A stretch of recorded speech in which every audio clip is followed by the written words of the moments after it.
Counterflow RO. Too bad. Thanks, everybody.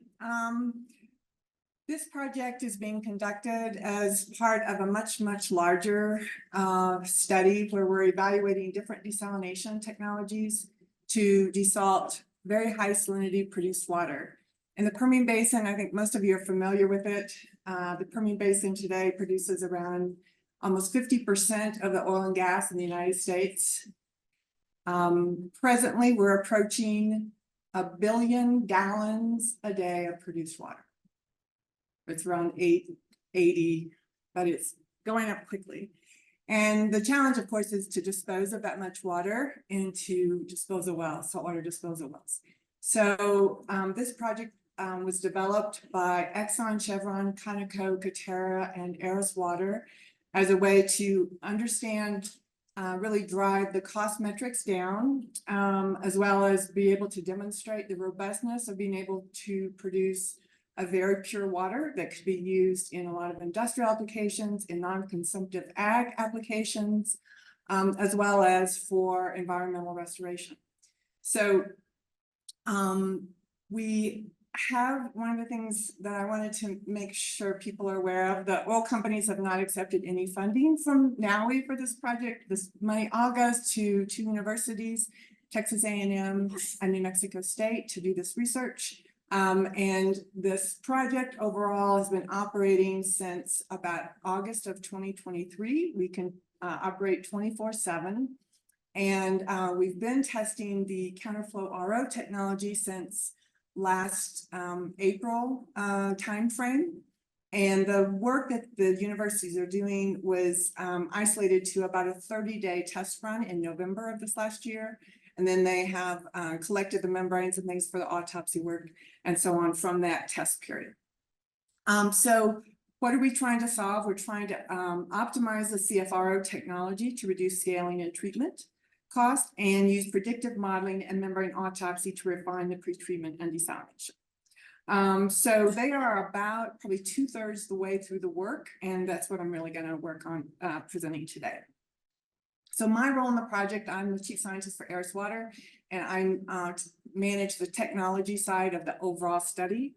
And we've been testing 20 to 25 different unit operations. So it's a lot of different technology at play, different pretreatments for different desal technologies. And as critically important is our post-treatment, polishing any remaining organics, ammonia that are in this water.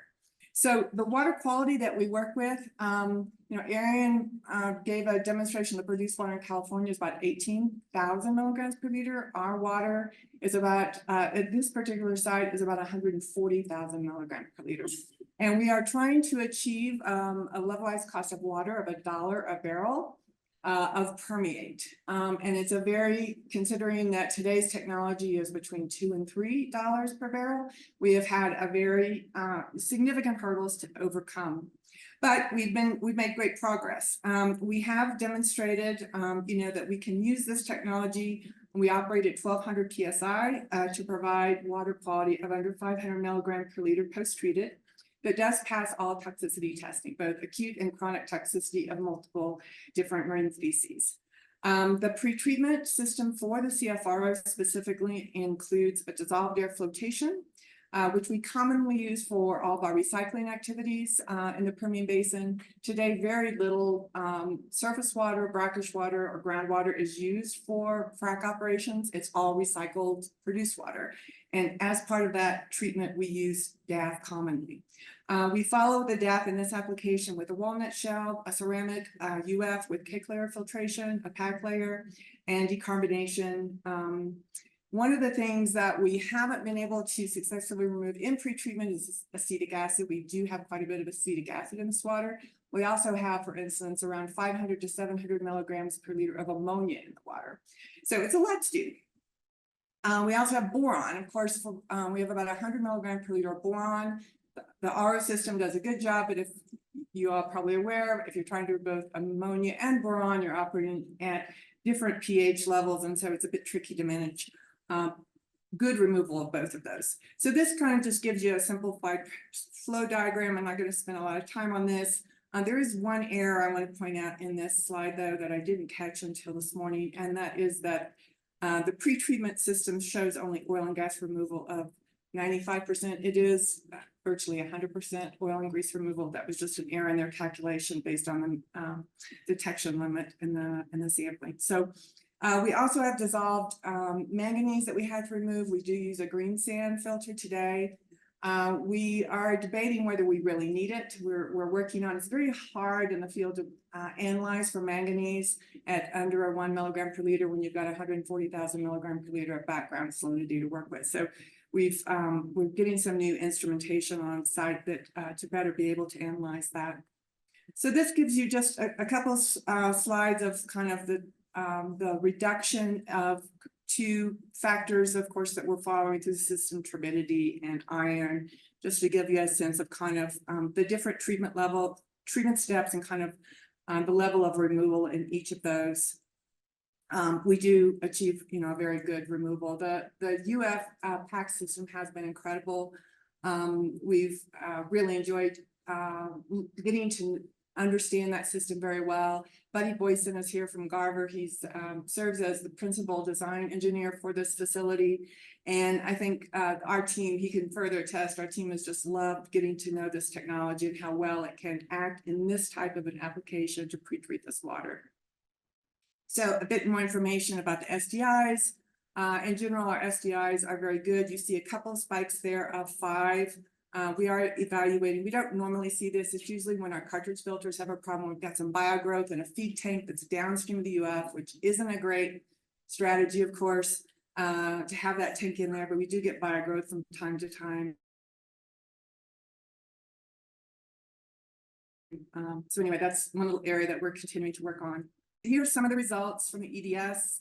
You can see that in general, the surface of these membranes, these elements are both our feed system into stage 2, and that's the lead element there. You can see a little bit of particulate on that, and then the lag element. It's very hard to see in this, but there is a scaling layer that you can see on that as well.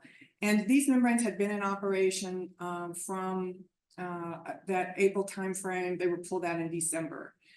There had been some periodic cleanings of these membranes, but in general, they've been operating for quite some time under these conditions. And of course, a lot of this study is to see exactly what that particulate and what these fouling components are composed of, and so that we can better manage the cleaning process accordingly.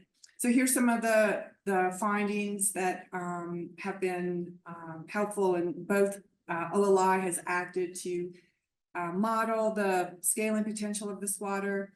And so you can see these tables kind of give you a perspective on those individual composites, what those lead and lag elements were composed of, that scaling, and then what the model results showed us that we would have expected to see.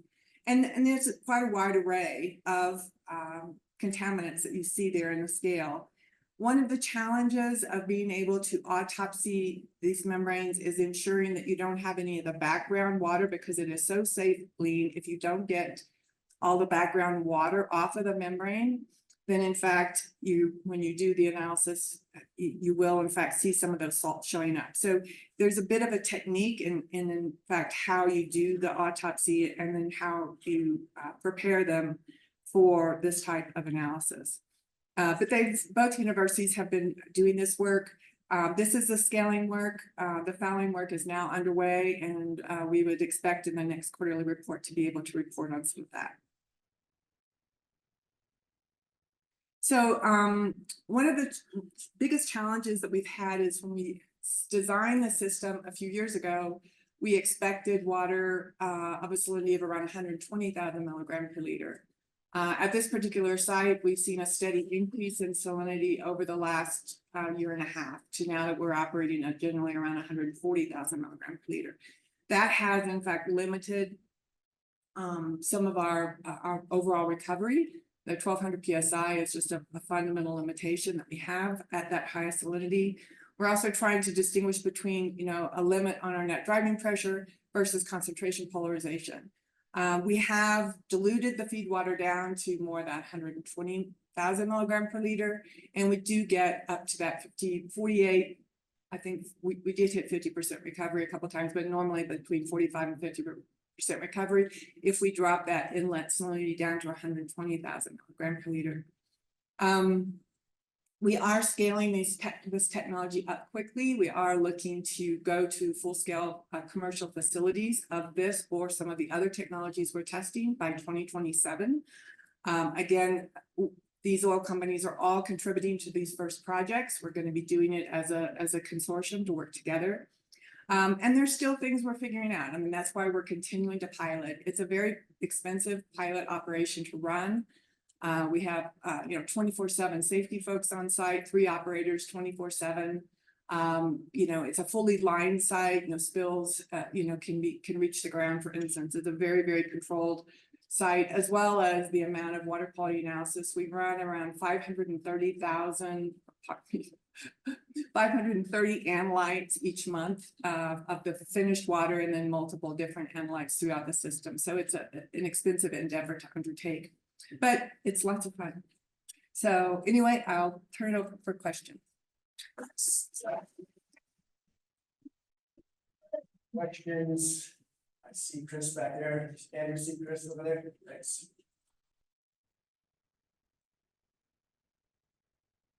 Basically, Oak Ridge National Laboratory. So the oil and gas industry is historically been a lead on process control.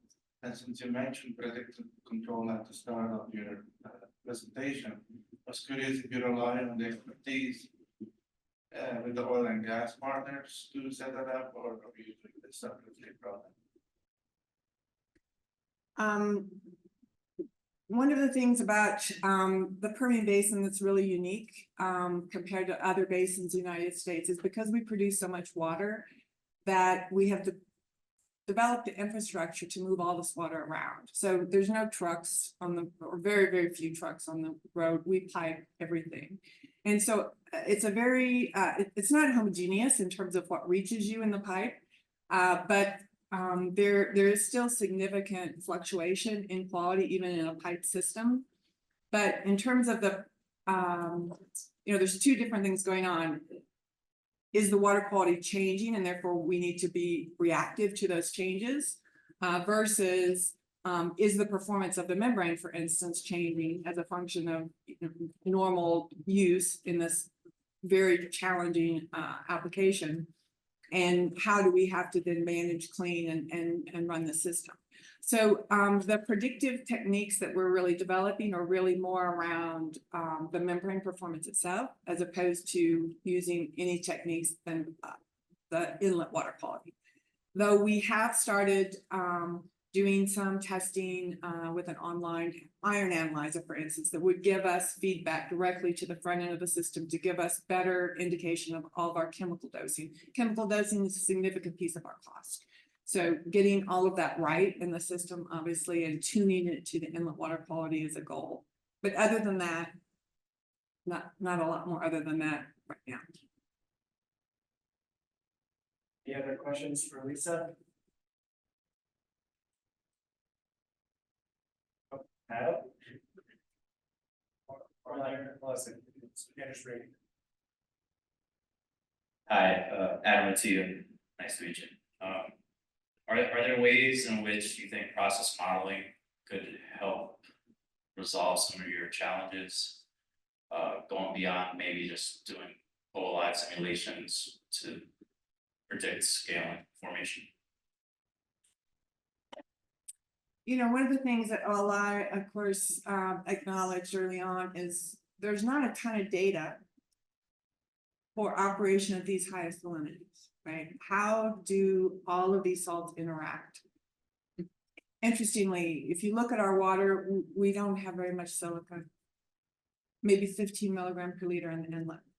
So you're thinking, well, maybe you'll have 40, maybe in a worst case in your concentrate, but yet you saw silica as a constituent in the scaling. So how is that, how do you explain that, right? So there's a lot we don't know. So in the big picture, yes, I believe we could benefit from more predictive capabilities. But I think there's a lack of science at these salinity levels. There's a lot we don't know. So we don't have a lot of foundational knowledge that we need in order to build those. Right, thanks, Lisa, appreciate it.